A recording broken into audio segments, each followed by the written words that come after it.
Bueno, vamos a hacer esta modalidad en los cursos precongreso que no se había incluido, hacer un debate que yo le he denominado debate esofágico. El debate, como ustedes saben, se refiere a dar una opinión sobre algún tema, una opinión personal sobre algún tema. Entonces, lo que voy a hacer, o la estrategia que he diseñado, es voy a presentar algunas preguntas o cuestionamientos y que cada uno me dé su opinión personal al respecto. Y si ustedes tienen algún tema, tópico, pregunta o lo que sea que les cause mucha controversia en el manejo de sus pacientes con enfermedad por reflujo, pues es el momento de discutirlo. Entonces, el doctor Octavio Gómez Escudero es gastroenterólogo de esta ciudad, de Puebla, entrenado y egresado del Instituto Nacional de Nutrición. El doctor Gustavo Torres también es egresado del instituto. Él es profesor del TEC de Monterrey, en la ciudad de Monterrey, Nuevo León. Y el doctor Gonzalo Torres es cirujano.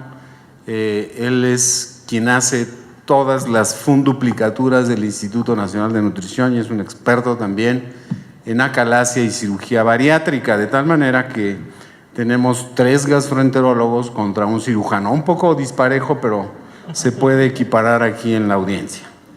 De tal manera que lo primero que quiero preguntarles es ¿cuál es su conducta terapéutica en pacientes con síntomas típicos de reflujo, pirosis, tienen endoscopía negativa, fallan ya a un tratamiento con doble dosis de IVP, cuya impedancia pH muestra una exposición esofágica normal, con un porcentaje de tiempo de menos de 4, tiene más de 80 episodios de reflujo no ácidos y índices de síntomas negativos. En otras palabras, un paciente con enfermedad no erosiva, pHmetría normal, índice de síntomas negativo, pero que tiene más de 80 episodios de reflujo no ácidos.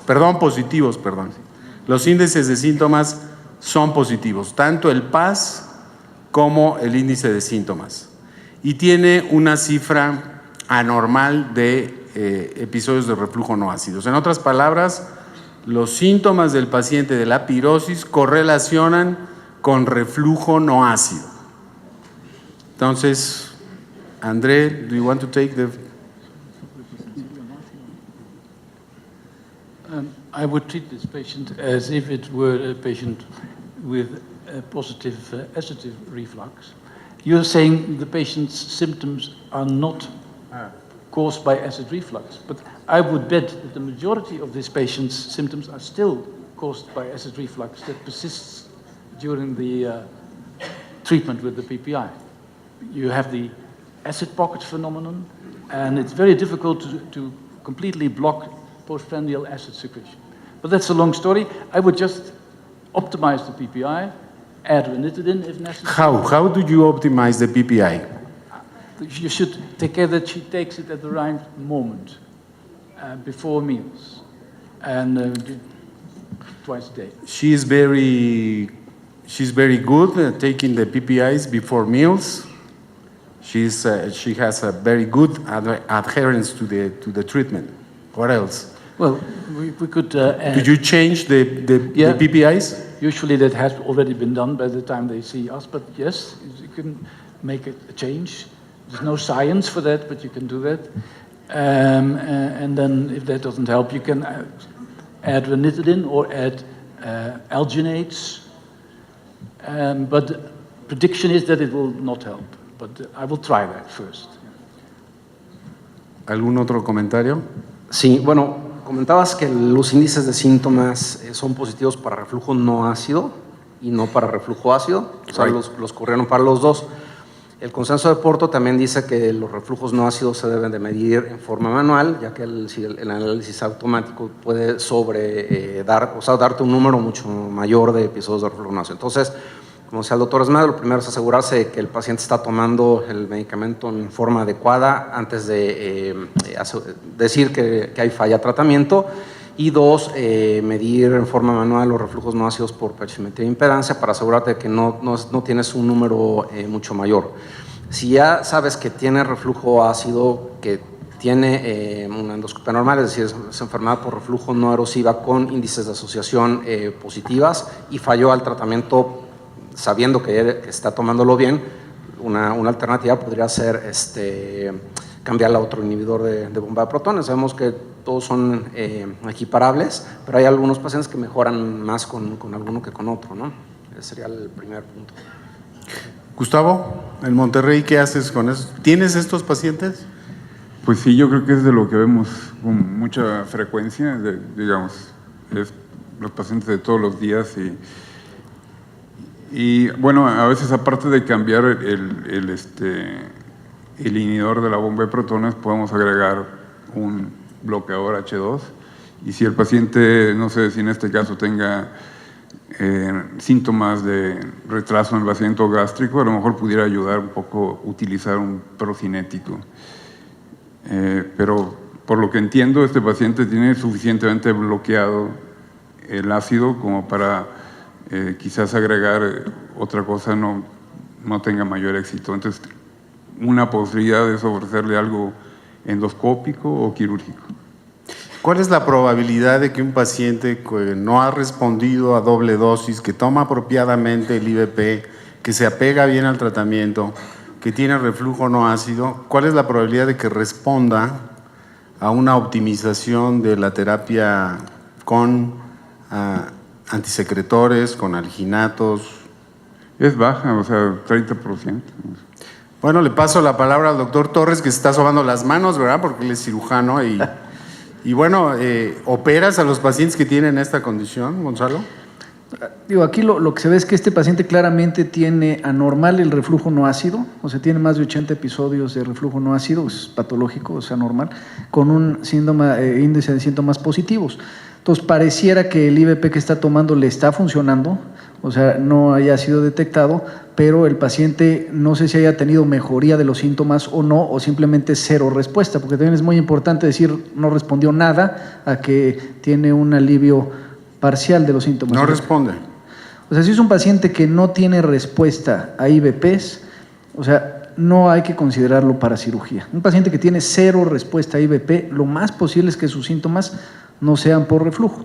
Un paciente que tiene respuesta parcial es diferente, pero si tiene cero respuesta a IVPs, yo sí lo pensaría mucho antes de pensar en operarlo, porque pues, es muy probable que los síntomas persistan después. Entonces, yo lo único que veo en este paciente es que tiene reflujo no ácido anormal, con correlación de síntomas positivo, que como decía Octavio, por ejemplo, algo que proteja y cubra, en ese sentido podría contribuir un poco, ¿no? Como alginato, sucralfato. ¿La pH impedancia es sin tratamiento? La pH impedancia le hicieron con tratamiento. Fue ya con tratamiento. ¿Alguien de ustedes no ha mencionado el baclofeno? Se puede conseguir en México. Por ahí mencionaron procinéticos. ¿Cuál es la probabilidad de respuesta de este paciente a baclofeno o a procinéticos? André, do you want to comment? I've lost track. Did I understand correctly that this measurement was under PPI? Under PPI. Then you can't say that this is reflux hypersensitivity. It may be that he has, off PPI, she has an acid exposure of 12 or 15. So I should start by measuring her again. Off PPI. Then you know the complete picture. Okay. But your question was, would baclofen help? Maybe, but I don't use it much because it is giving side effects, mainly sleepiness. And what about surgery?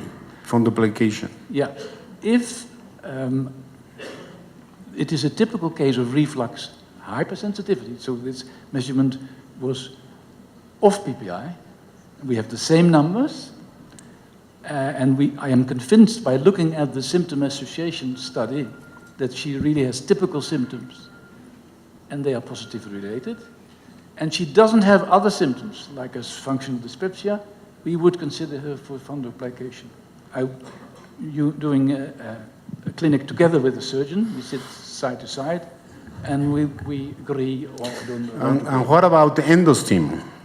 You have it in Amsterdam, endostim. Estimulación eléctrica del esfínter esofágico inferior. Yeah, it's a miracle thing because it also works when you switch it off for a while. It doesn't stimulate the whole day. But figures are, as you showed this morning, very impressive. But I think it is still an experimental technique. It needs to be compared with a sham stimulation. And then we will see. But so far, we wouldn't offer it in the context of treatment. Adelante, Octavio. Lo que pasa es que si no hay diagnóstico mediante impedancia pachymetría sin tratamiento, pues no podemos decir que este paciente tiene reflujo. O sea, y ese primer estudio te cambiará completamente el panorama, porque si te sale reflujo fisiológico y los índices de síntomas negativos, o sea, porque aquí nos estás diciendo que los índices de síntomas son positivos a reflujos no ácidos. Entonces vamos a suponer que tuviera exposición esofágica al ácido normal, índices de síntomas negativos a reflujos ácidos, pues, bueno, ese paciente podría quedar como pirosis funcional. Pero si te sale en positivo todo al principio y te sale positivo para reflujos no ácidos, negativo para reflujos ácidos después, o combinaciones con los índices de síntomas que se pueden medir tanto para ácido como para no ácido, puedes tener un paciente con sobreposiciones, ¿no? Sobreposición de pronto de hipersensibilidad o reflujo o de pirosis, incluso de pirosis funcional con reflujo. ¿Usarías antidepresivos, neuromoduladores de la sensibilidad en este caso? Asumiendo que el estudio inicial hubiera sido negativo, sí. Maru y Casa. Así como decía el doctor Smout, cuando estamos viendo un paciente que nos dice que tiene regurgitaciones y que, bueno, yo no sabía que este era... No tiene regurgitaciones, tiene pirosis. Esta paciente tiene pirosis y además el estudio fue hecho con medicamentos. Con pero PPIs. sí hay pocos casos, pero pacientes que claramente todos sus síntomas están asociados al reflujo no ácido, que se quejan de regurgitaciones. Yo creo que sí son candidatos quirúrgicos. Sé que es difícil, pero sí es una opción cuando francamente hay regurgitación y el índice de síntomas es muy claro.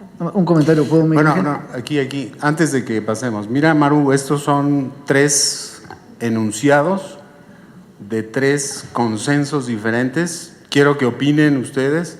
Uno del doctor Girano de Chicago, del doctor Richter y de, no me acuerdo de quién, creo que son cirujanos los de al final, y dicen que no recomiendan hacer cirugía antirreflujo en este tipo de pacientes basado solamente en un índice de síntomas positivos.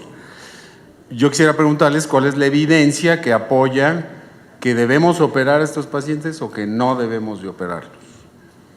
¿Qué opinan de estos? Pero hay un factor importante, es que, o sea, si el paciente tiene 0 respuesta a IVP, ¿cómo podemos estar seguros que, como dice Octavio, no es una sobreposición de algo? Porque una cosa es que responda parcialmente y que entonces eso sí te dice que la cirugía le puede ayudar, pero un paciente que no responde, es muy probable que su síntoma como tal sea causado por otra cosa. Entonces, si tú lo operas, le vas a quitar el reflujo que sí tiene probablemente, pero el síntoma puede ser que no. Entonces, si le hacen una pachymetría sin tomar IVP, sale que es patológico, pero el paciente tiene 0 respuesta a IVP, yo tendría mucho cuidado en operarlo porque puede ser que quede igual después. En conclusión, ¿qué le hacemos a este paciente? Parece ser, por la definición de Roma, lo que tiene es una hipersensibilidad al reflujo no ácido. Entonces, ¿cuál sería el óptimo tratamiento? Ya vimos las diferentes opciones de nuestros expertos. ¿Cuál sería, en conclusión, el mejor tratamiento para este paciente? De acuerdo a lo que te salga en la pachymetría impedancia sin tratamiento, ¿no? Eso es lo que te Supongamos que sale negativa, que es lo más probable. Pues entonces tratarlo como, o sea, si es negativo la exposición esofágica al ácido y negativas los índices de síntomas, pues entonces con un neuromodulador, como comentabas. Yo me iría con un tratamiento conservador y dejaría la funduplicatura como un último recurso. Y la otra es que, bueno, para diagnosticar pirosis funcional ya te piden los criterios de Roma 4 que tengas un estudio de manometría negativo para descartar algún trastorno motor que te pueda dar pirosis, ¿no? Ok, ¿otro comentario de este? Sí, Es un caso que vemos con relativa frecuencia y que frecuentemente son sometidos a funduplicatura con resultados bastante controversiales, ¿no? Yo quisiera hacer una pregunta retomando un poco lo que decía la doctora Icaza. ¿cambiaría el abordaje si el síntoma no fuese pirosis, sino regurgitaciones? Por supuesto. El paciente regresa. Por sale supuesto, la nariz, los IVP la- son muy buenos para pirosis, son muy malos para regurgitación. Si el paciente se queja de regurgitación predominante y tenemos estos hallazgos, puede ser candidato a cirugía. ¿Están de acuerdo?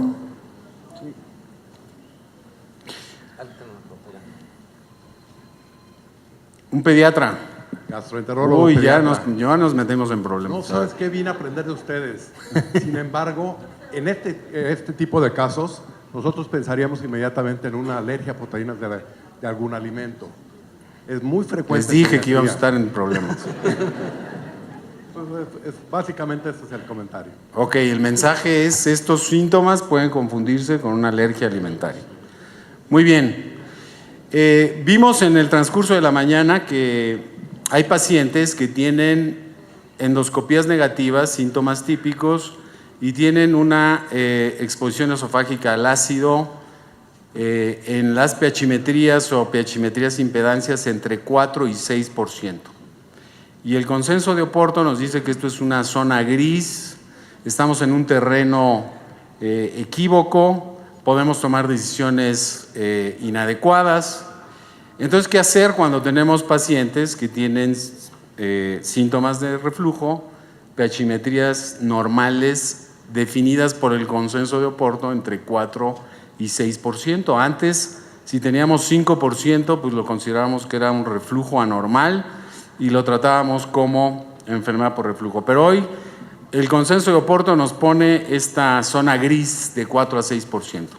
¿Qué hacemos? ¿Qué hacemos cuando un paciente tiene síntomas típicos? Le hacemos una prueba sin inhibidor de bomba de protones o con inhibidor de bomba de protones y su pH-metría está entre 4 y 6%. André. Well, of course, we shouldn't think too much in black and white. In the past, when it was below 5, it was normal, and when it was 5.1, it was suddenly pathological. And that is, of course, a bit nonsensical, because these normal values vary a bit, and it varies from day to day. So the Porto group now has tried to build in some thinking that if you are between 4 and 6, you're not so very sure about things. So you should not be as happy to operate on a patient between 4 and 6 than you would be when she had 8. So that's what it says. So we shouldn't be too much confused by it, but go on thinking.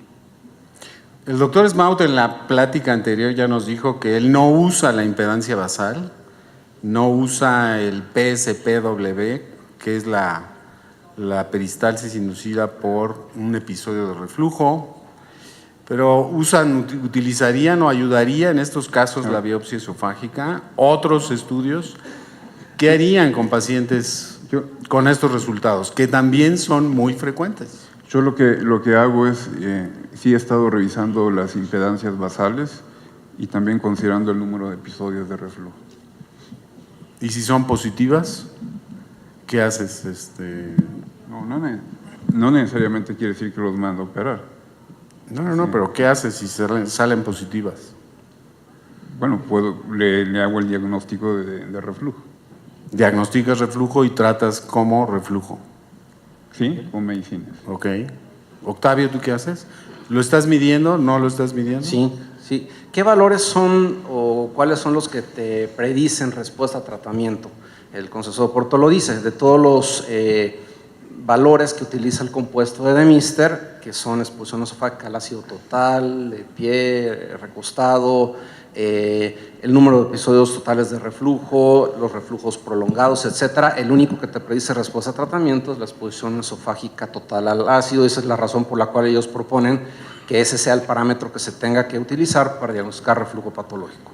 ¿Por qué más de 6%? Bueno, porque se ha descrito que muchos pacientes pueden tener entre 3.9 hasta 7% de porcentaje. Entonces, claramente por arriba de 6% es muy raro que el paciente sea sano.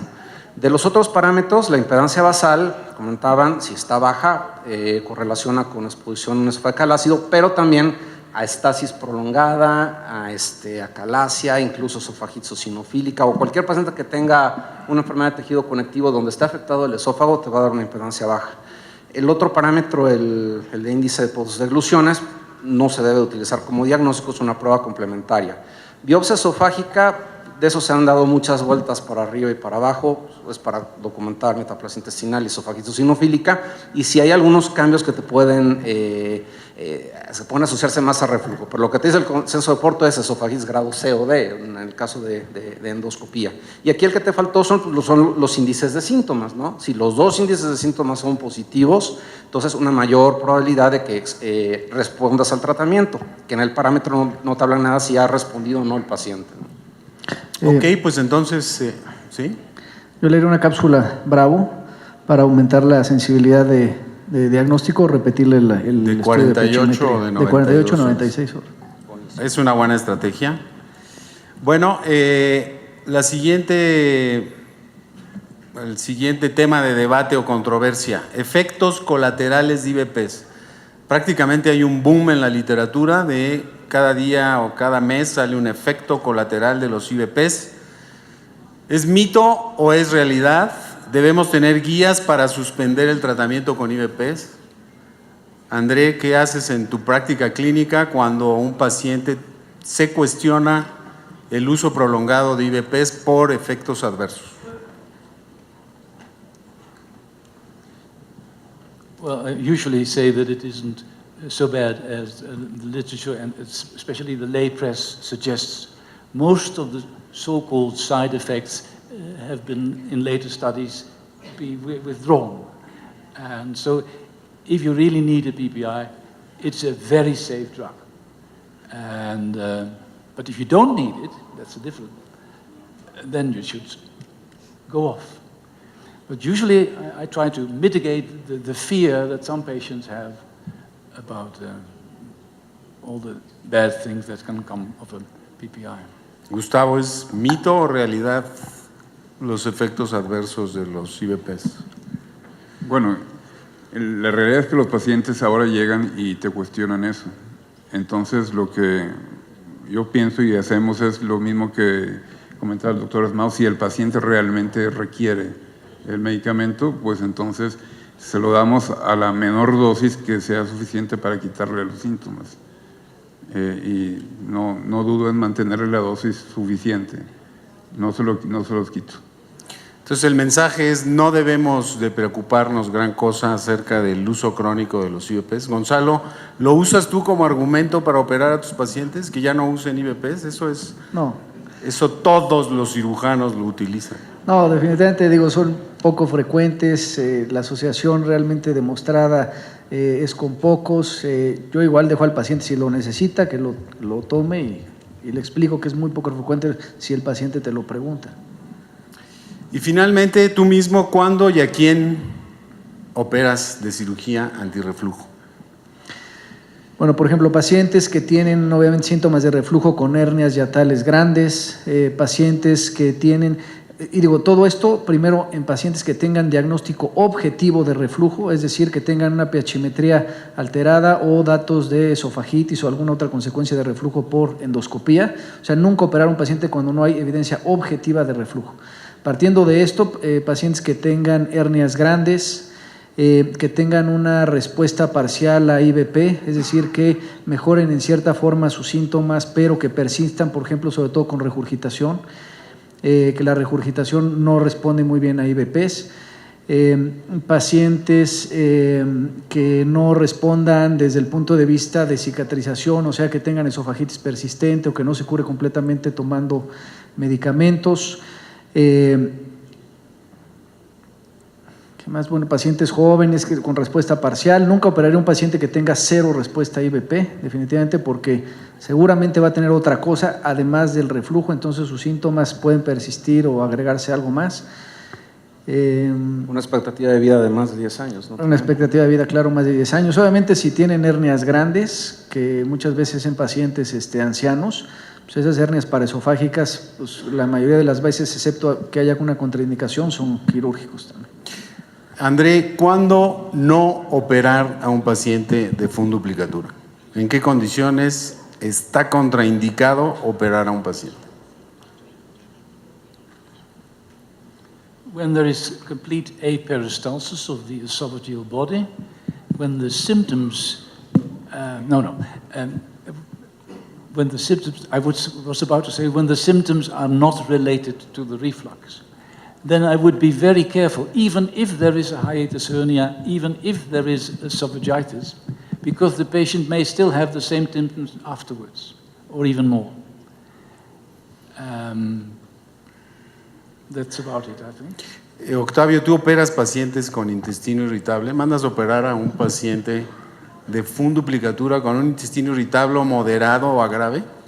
Hay muchos se ha descrito que hay sobreposición de trastornos funcionales o trastornos del eje Tiene reflujo, intestino-cerebro. tiene esofagitis, pero tiene un colon irritable terrible. ¿Le haces funduplicatura? ¿Cuál es tu experiencia en Mira, estos casos? hay algunas series de casos donde pacientes que tienen reflujo y tienen síndrome de intestino irritable, les das inhibidores de bomba de protones, de pronto pueden mejorar los dos síntomas, ¿no? Entonces… ¿Los operas o no los operas? No. ¿Es una contraindicación o no? No es una André, contraindicación absoluta. ¿sí los operas? No, severe dyspeptic or irritable bowel syndrome would be a contraindication against it. Gracias. Pero si es dispepsia, ¿no? Si es dispepsia y vas a seguir tomando intestino pacientes, irritable. si vas teniendo IBPs, pues no, ahí Pues no- van a no- tener- Sí, ese es un mensaje para los cirujanos. Por favor, si tienen dispépticos graves con intestino irritable, no los operen de funduplicatura, les va a cambiar la enfermedad. El reflujo que con IBP se controla, los síntomas asociados al gas en la dispepsia, el síndrome de intestino irritable, no los controla ningún medicamento. Bueno, muchísimas gracias. Pasaremos a la siguiente sesión.